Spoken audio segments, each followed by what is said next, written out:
Welcome to the Possibility Action Network podcast. I'm your host, Stephen Middleton, aka Possibilityman. We're committed to bringing you guests who strive to better people's lives and serve as a force for good in the world. Our guest today is Scott Kelly. He is the founder of Scott Kelly Consulting and Coaching. He's a professional development and life coach, mentor, and trainer. He's also an integrative health practitioner. His clients have included Olympic athletes, couples and families, corporate teams, and others. His brand promise is to help individuals achieve peak performance in life, work, and play. Scott Kelly, welcome to the show today. Thank you, Stephen. It's a pleasure to be here with you. Look, I'm looking forward to our conversation. But first, a note to our viewers. If you are watching this program, like us, share us, and follow us. If you're listening on a podcast platform, remember to like us. Our sponsor information is below the description of this show. Remember, your support matters, and we appreciate it. Okay, Scott, I've been looking forward to talking to you for several weeks now, and I'm happy that you made some time for us. Absolutely. Thanks for having me. Yeah. So look, let's look at your professional coach, and you also do integrative medicine, and integrative health. I want to look at them separately in a moment. But what is the job of a life coach? How do you see that role, that of a life and professional development coach? Well, thank you. Thank you for the question, because I think there's some confusion around this. I see the role of a life coach as someone who can see somebody truly for who they are, and most importantly, help draw that authentic nature, someone's true authentic self, draw that out of them so that they can see the best of them, not only experientially in their body, but also bring that into life so that they can, whether they're at work, play, relationships, no matter what, they feel truly themselves in life. That I think is what a true good life coach does. Wow. Now I need to unpack this for just a moment here.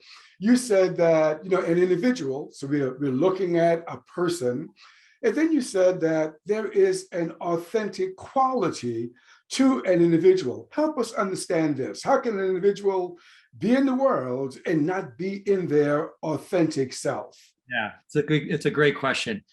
One of the things that I think happens to all of us is we arrive on the planet and we're immediately assigned roles. We're assigned the role of a child or a brother or a sister or a mom or a dad. And then we get into our careers and we're assigned all these roles. And we ultimately start to play roles more than we are actually allowing our true nature to come through. And the difference is when we are feeling like we're allowing ourselves to come through, our true nature to come through, we more feel like we're at home. We feel like we're just being ourselves. There's no pressure to perform. We're just there, present, and enjoying ourselves. And I think, oftentimes, especially in today's world where social media is this platform where oftentimes we're performing, we're entertaining, we're engaging that way. Sometimes we forget to just be with ourselves and let that true authenticity shine through.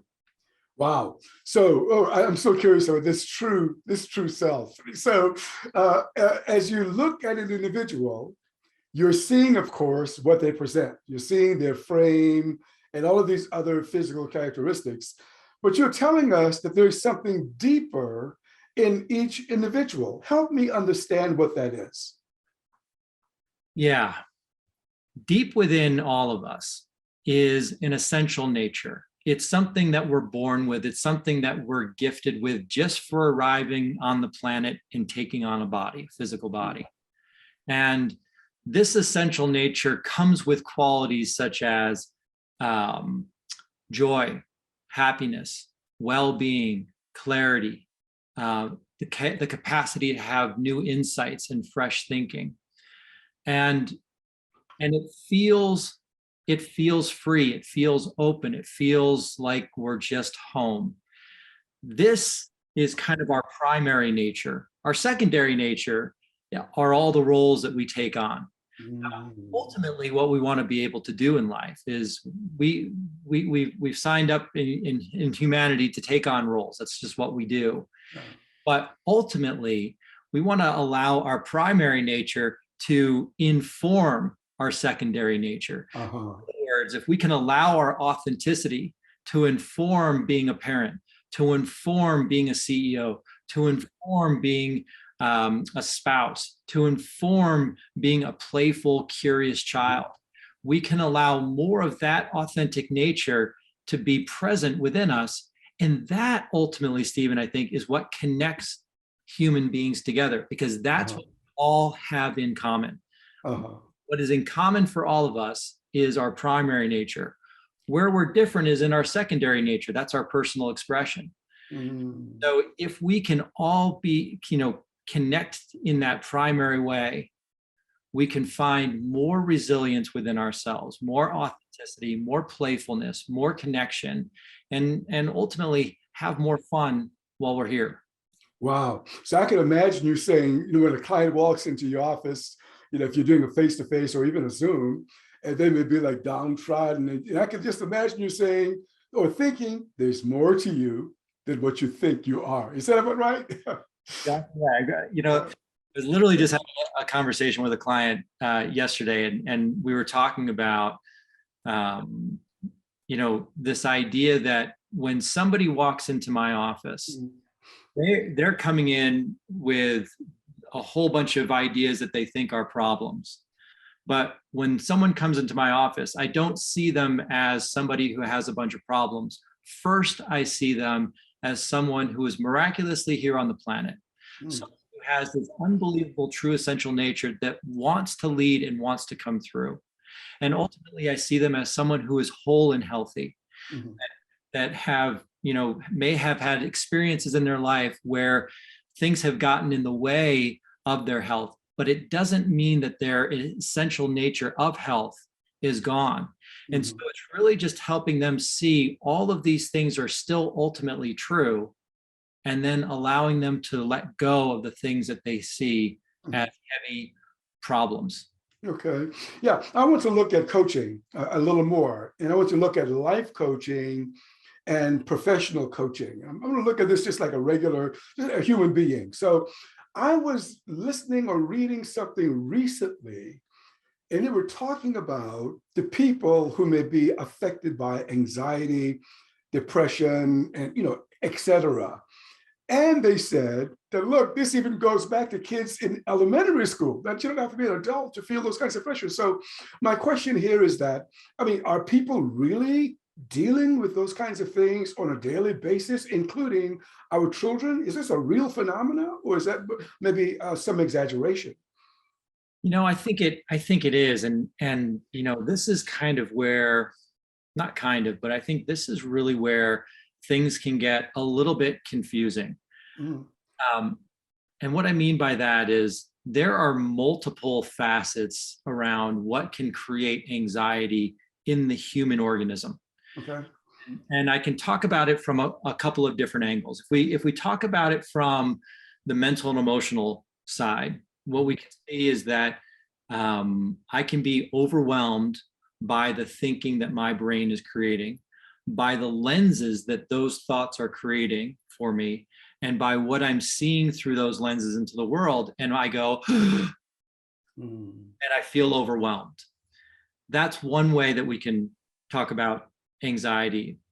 Another way we can talk about anxiety, and they're not separate, they're oftentimes hand in hand. The other way we can talk about it is through the realm of nutrition and lifestyle. And the reason I say that is that there is a vital connection between the inflammation that is in our body, created mostly by food and the environment, and how activated or overactivated our brain gets. And when our brain gets overactivated from inflammation, it begins to see life more as a threat of safety and security. So all of a sudden, those thoughts that we have around safety and security, they become really like alive, brilliant, close, and overwhelming. And then they make us kind of feel gripped. And we oftentimes then turn to more comfort foods to try and escape the feeling of overwhelm. So it's this cycle that we get into.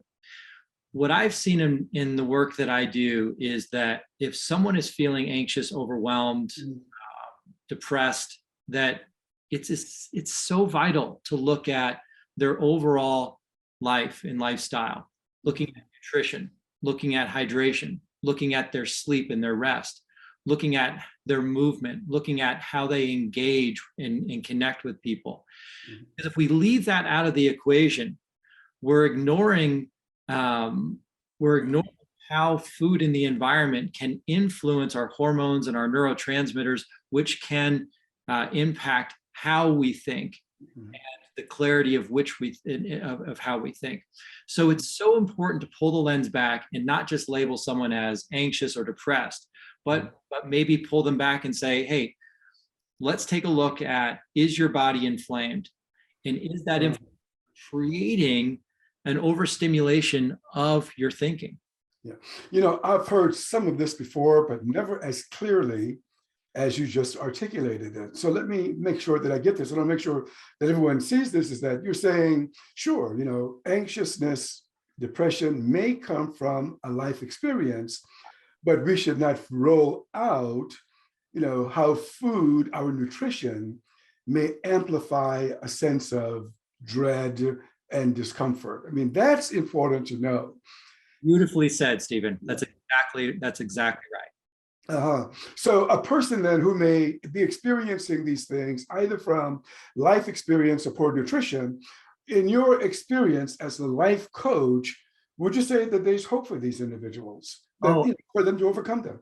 Absolutely, because ultimately, we go back to where you and I started, and we said, okay, our primary nature is this authentic, essential self, and that is true for all of us. Over time, we accumulate thoughts and beliefs and stories and experiences that can sometimes get triggered. Now, that doesn't mean that our essential nature has gone away, right? Oftentimes, because of these experiences are so overwhelming for us, we become identified with them. We become kind of overwhelmed by them. What true deep coaching can help someone do is reconnect to their true essential nature, so that they can be, so it's like the experiences that they're having, the thinking and the overwhelm that they're having can be re-updated insightfully from a deeper knowing from within. Yeah. So the organism responds to life in a certain way, be it a life experience or because of inflammation, as you've said, because of what we ingest. So it would seem that all of us as human beings are in the same boat. That it is, no one can say, well, I'm exempt, because they are a human organism as well. Are we in the same boat and just we may respond differently, Scott? Or how would you explain that? Yeah, yes, I think we're in the same boat in that that we are all participating in a connected way on the planet.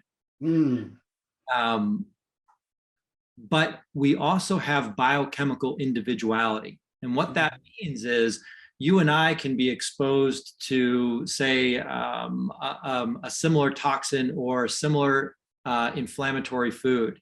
And the way that your body responds to it may be different than the way my body responds to it. That's biochemical individuality. That being said, there may be things that you respond to in a more aggressive way than I do. But so we're all in the same boat in that the rules are the same, but the triggers may be different for each of us. And so we have to honor the fact that, each of us have different triggers that create our experiences. And at the same time, the environment, food, thoughts, stories, and beliefs are all creating a reality for each individual person. This is so interesting. I'm just thinking about this, and I want to apply it to a family. I've seen this. I've seen a family of, let's say, 10 children. Mother and father can't read, illiterate, right? And in that family, some of the kids drop out of high school, others work in a factory, and then others go to college and excel. I mean, how do you explain those differences when you come out of the same household? And when we can apply this to what you just said, is that we have different responses. So how would you explain something like that? Well, I think, I think there's no prescriptive journey for life. Mm. And I think oftentimes as human beings, we kind of project how we would do life and prescribe it for everybody else. And I think we oftentimes ignore the fact that, in your example, Stephen, who's to say that college is for every single individual? It's a great endeavor for many. It's the highest endeavor for many, but it's not the right endeavor for all. Right. And I think that it's important to recognize that someone who's going through their journey of life in an autonomous way, we have to be able to respect how they do it. And it can also help to be a guide without attachment to how they do it. Wow. I think, as we come together as a community of human beings and being able to respect that, we get out of this judgment, criticism, and prescriptive nature of trying to treat all human beings as the same. Really honor individuality and expression along the way. Yeah. I love the way you responded to that, because what I heard you say is that each being has a journey, a path in this life. And, and they, I'm not sure if they embark on it or get thrust on it or not. And you just got to respect and appreciate them as they fulfill their life purpose. I mean, that's what I'm hearing. Did I hear you wrong? Or no? And I like the way you feed that back to me, because yes, that's what I'm pointing at. And one way that I look at it is when I'm in connection, like with my children, I oftentimes think about how I've been invited to be a part of their journey. Now, oftentimes as a parent, we think that we're in charge of creating their journey. And I like to look at it the other way around, where they've come into my life and I've been invited to be a part of their journey. And sometimes I'm going to be invited to be a guide, and sometimes I'm going to be invited to be a coach on their journey. But ultimately, I'm a passenger of their journey. And sometimes what I need to do is just ask them powerful questions so that their true essential nature can come through, so that they can feel empowered and autonomous on their journey. I'll tell you what, you've made me look at my role as a parent differently just in those seconds, because as a parent, you like to think that I know best.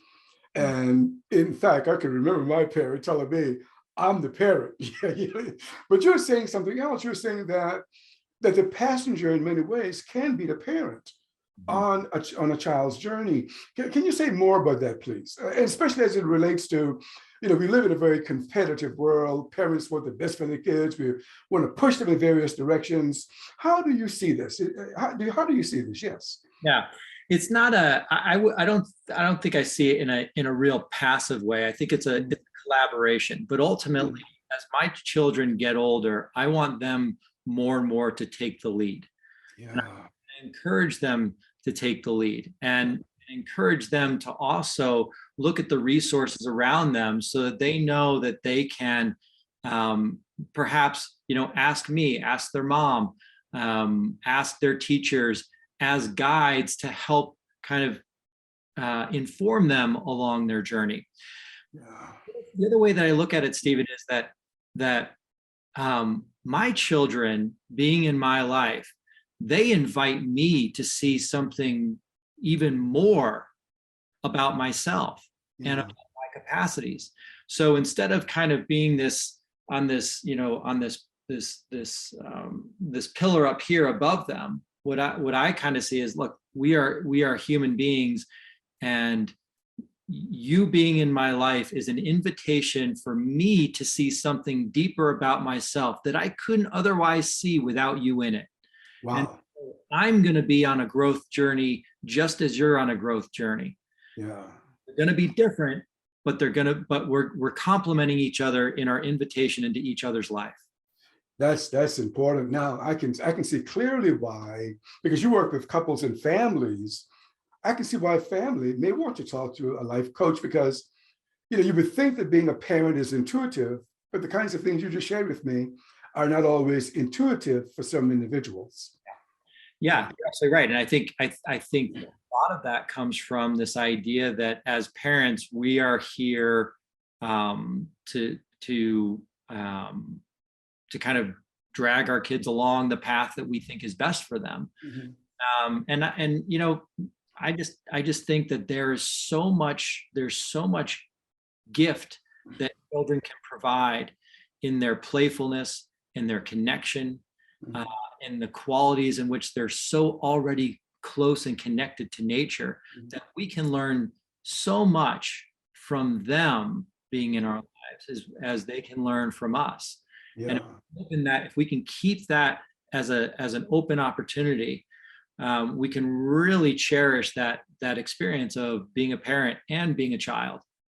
That's great. I love that. I will look at parenting differently from this day forward. You said to see like a collaboration. And that doesn't mean that the parent somehow doesn't have any wisdom, but if we can acknowledge that, but the child may also have some wisdom, and we get to acknowledge that as well. Wow. Yeah. I love it.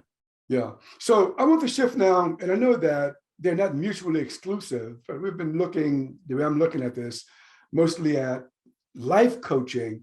I want to take it into the professional realm for a moment.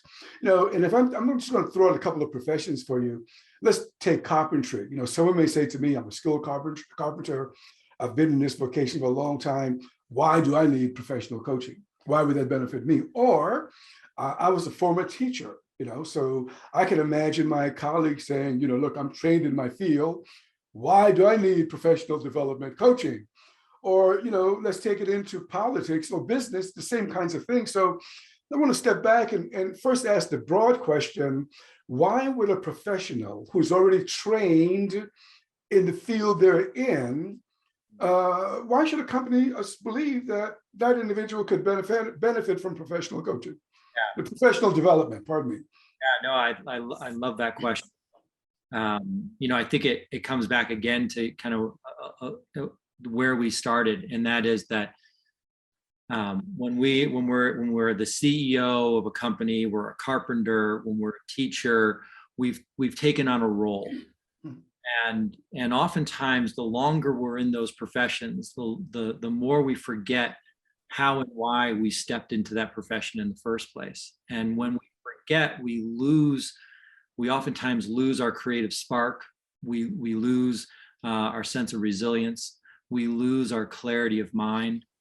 And if we can, through coaching, go back and reconnect with that primary essential nature, really understanding that clarity of mind and insight and joy and happiness and playfulness are innately designed in the human experience. If we can connect to that and then allow those qualities to inform our role as a carpenter, a teacher, a CEO, it's like the X factor behind performance.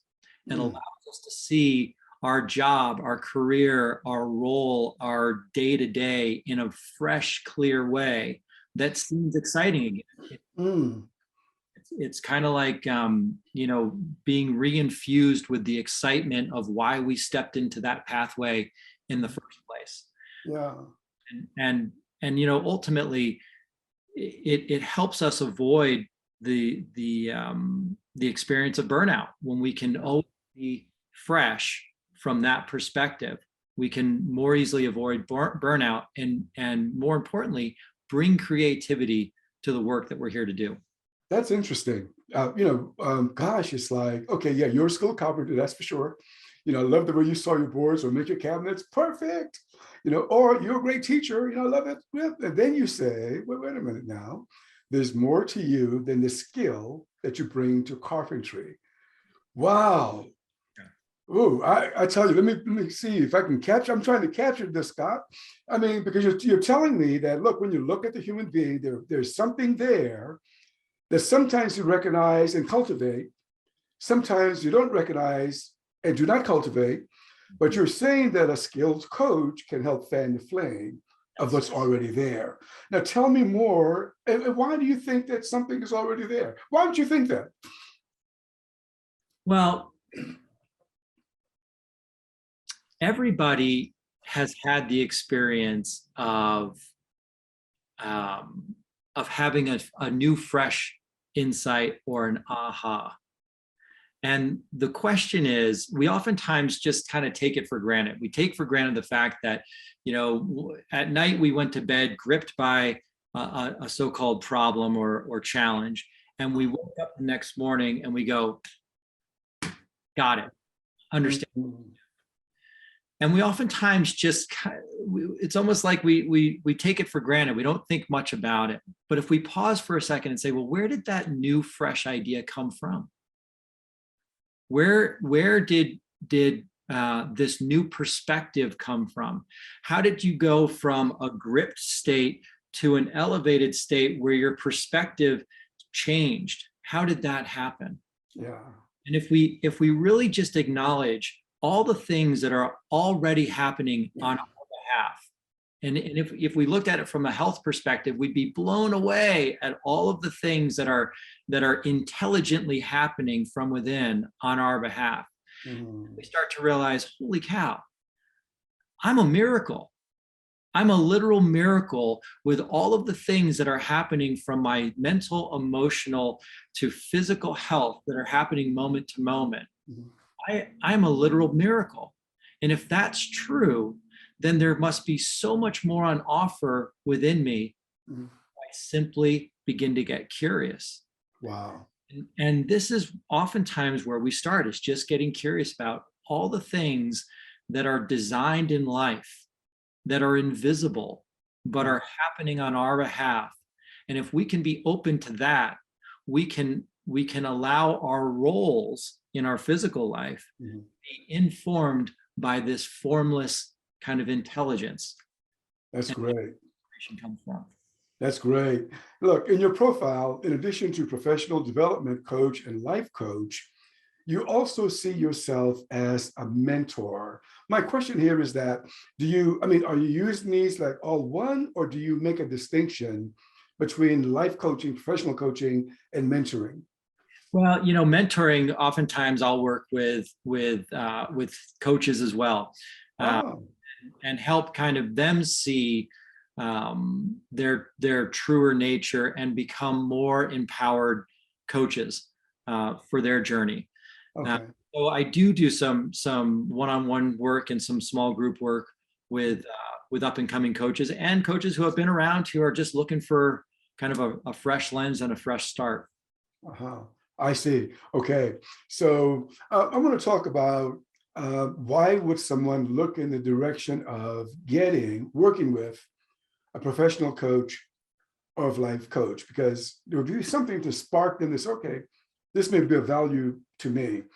So I want to go back, you were in another profession before you embarked upon this one. My question to you is, what made you look in this direction? So my career, Stephen, started, over 25 years ago in the realm of physical therapy. My passion has always been around helping people perform better, helping people see their true potential. And I was really attracted to the realm of physical therapy and helping people get back to play. In my career pathway, I found that that I was more and more curious around helping people get back to play in an integrative way, because I started to see, well, you know what, if I'm working on somebody's knee or their back, I started to recognize that there's so much more that goes into the healing of their knee and their back.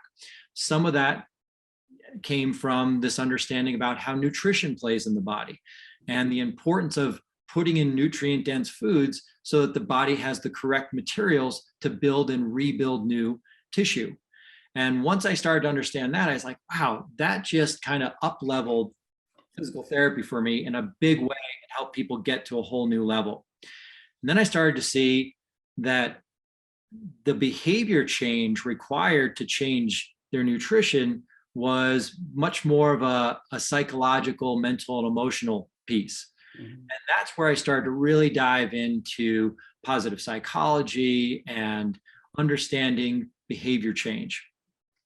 And as I looked in that direction, I started to find that ultimately a deeper question hit me, and that is, if we're designed to be on the planet, why are we making it so difficult to be healthy? You know, meaning, does it really require all this physical therapy? Does it really require all this understanding around nutrition? Does it really require all this understanding around psychology? Why is it so complicated and so hard to just be human? And I started to recognize that there is a nature, a true nature about us that does the heavy lifting. And this is where I started to look deeper into how are we designed, and starting to see that we're designed for vitality. We're designed for well-being. We're designed for happiness. We're designed to heal. We're designed to regenerate on so many different levels. And I started to look at all these different pathways of how that was already true. And if we could actually just more easily get aligned with the design, we could more easily heal, have more fun, allow our true capacities to come through, and enjoy the resilience that's already built into the human experience. Mm. And so it was really kind of a pathway of kind of looking at the form, and that form directed me to look to the parts of us that are invisible, that deeper intelligence within. Wow. And you discovered this yourself, that you discovered this inner wisdom, which was impactful in your life. Yeah, it was impactful in my life because I got to the point, Stephen, that probably 12 years ago or so, I woke up one day and I had been feeling stressed out. I'd been feeling overwhelmed. I'd been feeling kind of just gripped by life. And I didn't know what to do. I just felt frustrated, really, and mostly because I felt like I had all these tools and wisdom and education, all these things under my belt, and nothing was helping. And I decided to take a little retreat for myself. And on this retreat, I decided I was not going to work on myself. I wasn't going to read anything. I wasn't going to journal anything. Now, this isn't prescriptive. This is just what was showing up for me. And I went on a retreat for about a week, and it was just a reflective time. But what I started to see is, after a few days, I started to feel better, and I didn't know why I was feeling better. And some people say, "Well, you're on a retreat." Well, nothing in my life had changed. All the things that I was overwhelmed about hadn't changed. I was overwhelmed about work, still had the same job and career. I was overwhelmed about income. I had the same income. In fact, I had less because I wasn't working. I was overwhelmed about being a parent. My two young kids at the time, they didn't go away. So nothing had changed, but I started to feel better. And what started to come through was this recognition that I was overwhelmed by my thinking.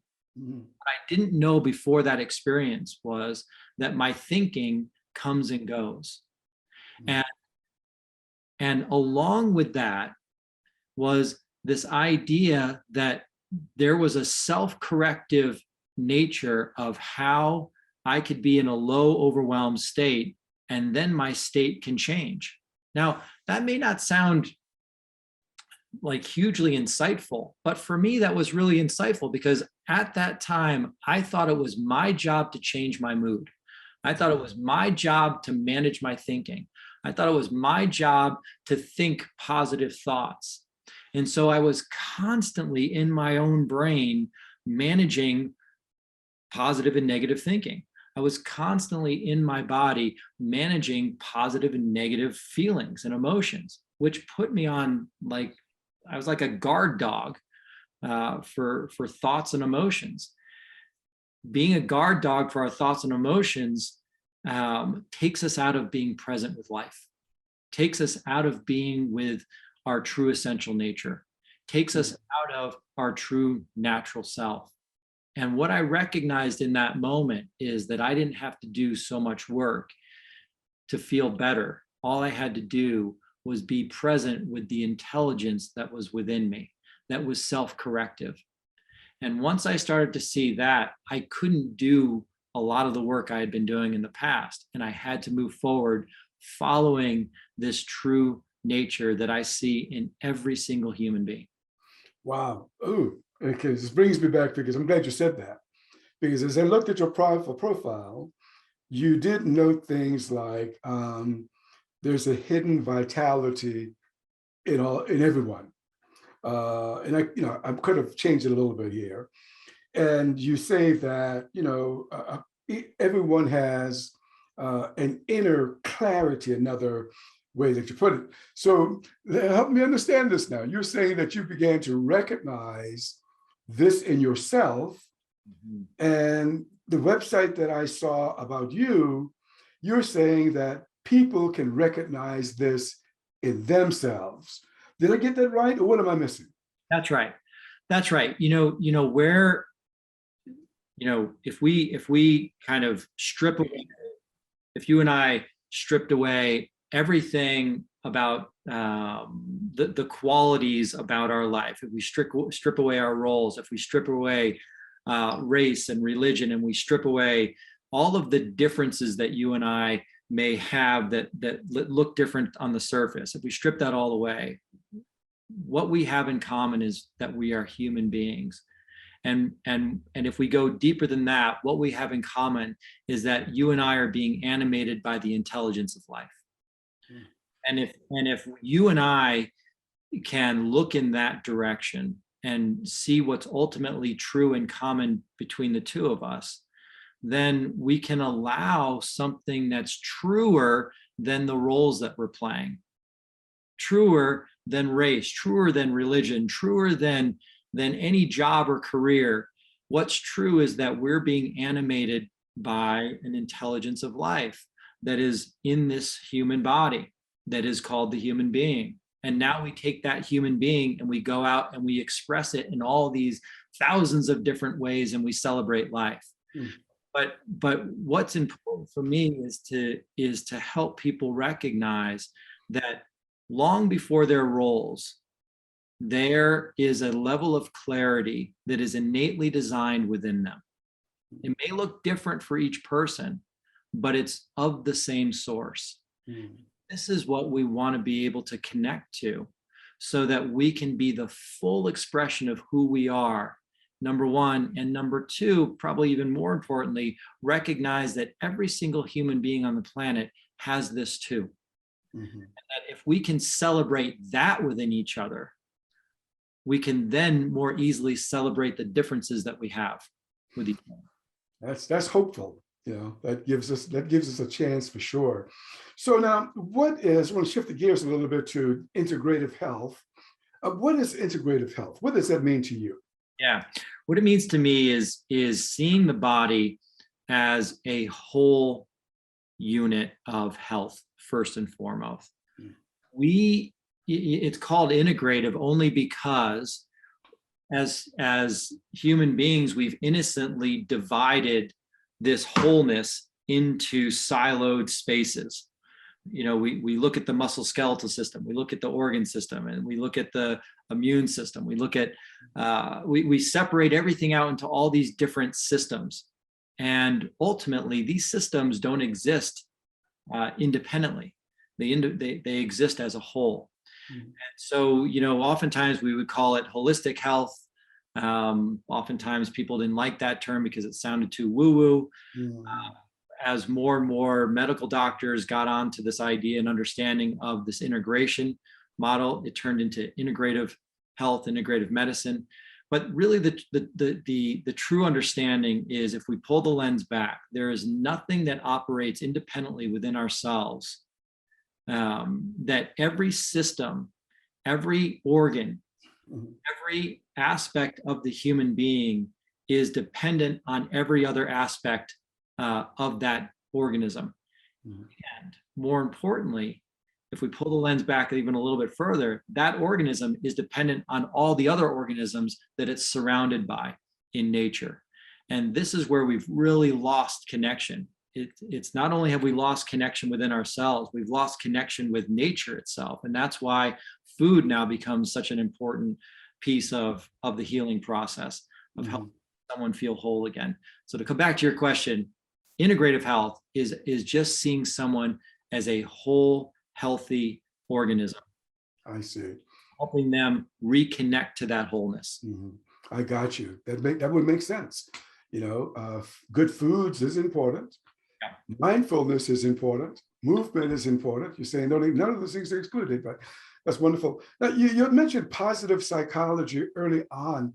Are you still, as a practitioner of your art, professional development, etc., are you still being informed by positive psychology?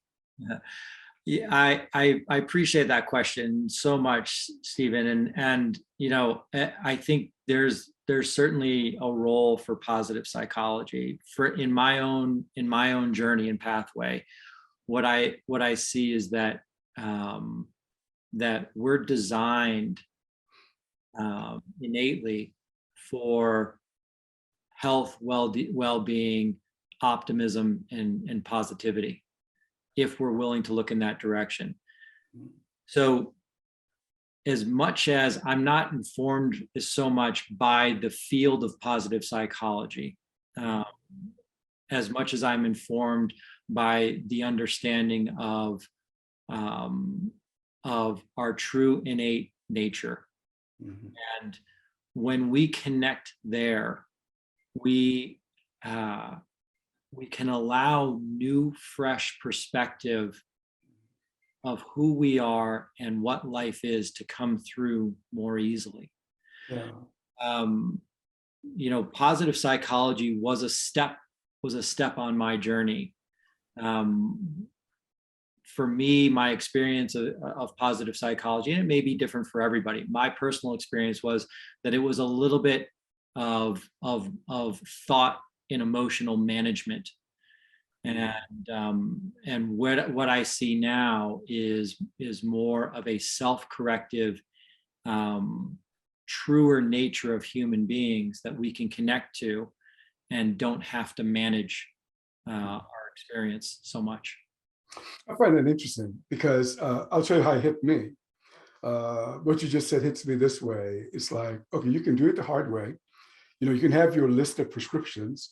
Remember to write that letter to your neighbor or help your, or you can say you can do it the easy way and just operate naturally as you were built to operate. And you'll just do these things without those prescriptions. That's how it hit me now. Help me out here, brother. I so appreciate that. I think, with you reflecting that back to me, what really strikes me is, in the realm of psychology, we can get very prescriptive about the behaviors that we want.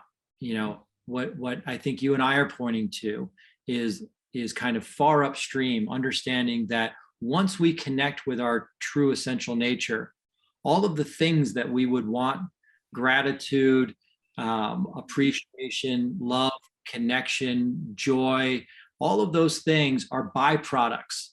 So instead of trying to do them behaviorally downstream, we're actually looking upstream so that they can actually come through in the most authentic nature. Yeah. Whoa. Well, in our culture, in world culture, we write poetry about it. In hip talk, kids talk about certain things, and it's like the flow. And I'm going to ask you just point blank: is it possible for a human being to fall into the flow of life? Yeah, yeah, I do. I see life is a it's a flow of energy, and we can when we have less of ourselves on our mind, we naturally fall into that flow. Mhm. And I think, athletes are a perfect example. They call it the flow state, they call it the zone, whatever they call it. And ultimately what happens is they ultimately forget about themselves and they fall into presence. And and that presence elevates all of their qualities of play. And it looks like what they're doing is magical and effortless. And if you ask them at the end of a game, how'd you get there? They'll say, I have no idea, but I really enjoyed it. Yeah. And I think, Wow. It's like learning firstly that it's true, that what you're sharing is true. And then secondly, to learn how to trust it, yeah, you got it, man. trust that flow. Look, I know that you're a writer as well. You've written blogs, you write vlogs. And here's something that I pulled from one of your sites. It says, and I just want to read it verbatim, and I want you to expound about what you mean by this. Is this okay with you? Okay, there is, and we've been kind of talking about it, but I want you to take us deeper. There is a deeper reality within us that holds vitality and clarity for us, no matter what our life circumstances. That came from your pen. What are you trying to tell us? Yeah. Life looks like life circumstances, they look prescriptive, meaning when challenging things are happening in our life, it looks like they're prescriptive in that we're supposed to feel a certain way and that we're supposed to respond a certain way. And what I'm saying is deep within us, out beyond that circumstance, deep within us, there is a reality that understands how to navigate those circumstances in the truest, most authentic, creative, resilient way. It doesn't make the circumstance go away, but our capacity to see that circumstance for what it truly is, and our capacity to navigate those circumstances with resilience, insightfully, and with clarity, that comes from a deeper understanding and a deeper reality that we all have. And we can connect to that. What society wants us to believe is that circumstances are prescriptive, that you're supposed to feel and act a certain way when something happens. But what I'm saying is that's not true. And if we can kind of let go of that idea and see our truer nature, we can move into challenging circumstances in a creative way and not in a gripped, reactive way. Well, that's encouraging. And that brings me to something else I pulled from one of your websites. And I'll just quote this phrase, pure possibility. And let me ask a question that was on the mind of everyone watching this or listening to this. You say, wait a minute, all of this sounds good, but they're asking, Scott, is it possible for me? Then you got this thing, look, we are pure possibility. They say, well, wait a minute, is it possible? So I'm asking for everyone, Scott Kelly from Scott Kelly Coaching, is it possible for me? Yeah, it is. It's not only possible, it's inevitable. Every single one of us is going to see our true reality at some point in our life. And what I see for people is the more we slow down, the more the higher the chance that we're going to get rear-ended by our true innate nature. Instead of chasing after things out here in the world, thinking that we're going to get something that can only come from within, if we slow down for a moment, we get rear-ended by pure possibility. We get rear-ended by insight. We get rear-ended by having new perspective and trust in life. And so some of it is like I said, like you said a little bit ago, it's kind of learning a level of trust, learning a level of trust that something deeper in me wants to reveal itself. and then being curious enough to listen deeply and see how that wants to come through, and use you and I and everybody else, use us as a portal of possibilities so that this pure potential can play on the planet. Wow. Whew. Okay. So look, you've been in practice as a coach and consultant for over a decade now. Can you think of any success stories that you can share with us where someone walked into your office and you worked with them, or even an organization, and then they were able to see different results for themselves or for their institution? Yeah, sure. I think one that immediately comes to mind is a woman that I worked with. She initially came in because she was having lots of digestive challenges, lots of fatigue challenges, and on the surface it looked like, okay, well, here's somebody that needs a shift in their food. In conversation, what we started to recognize was that food, yes, needed a shift, but also their connection to their true self. They were not following their own gut wisdom. Yeah. They were not able to follow their own instincts. They were more caught up in following someone else's prescription about who they were and who they needed to be in life so that other person could be okay. Mm. When this individual kind of started to see that they had so much that they wanted to bring into life that they didn't feel like they had permission to. And once they started to find their own power, once they started to follow their own gut instinct, once they started to follow that deeper wisdom, what happened was their inflammatory levels in their gut started to go down. Their digestive system started to move. And not only that, most importantly, they started to actually express themselves in life in a freer way. So I love this example because, they came in with I sometimes call them fat files. They came in with a big fat file and they said, well, I'm going to be your hardest case. Well, that's obviously a belief. That's not a true statement. But their fat file is trying to prove that statement right. And in this file were all these different practitioners who they'd worked with, and they'd been working on one dimension of health. They had said, hey, let's give you a digestive enzyme. Let's give you a probiotic. Let's give you an enema. Let's give you a gut massage. Let's give you a prescriptive medication. And it wasn't until she insightfully felt like there was something deeper happening that she and I connected and started to have that deeper connection that was looking at her primary truth so that her secondary truth could really come alive. That's awesome. That is awesome. That's very hopeful. Well, Scott, is there anything else that you want to share with us that we have not touched on together?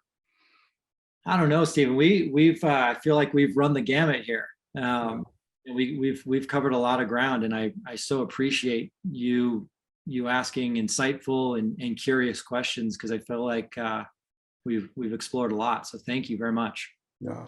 Well, I enjoyed our conversation as well, and I thank you for being a guest on the Possibility Action Network podcast, and your website note about pure possibilities. I said, oh, that's what we are.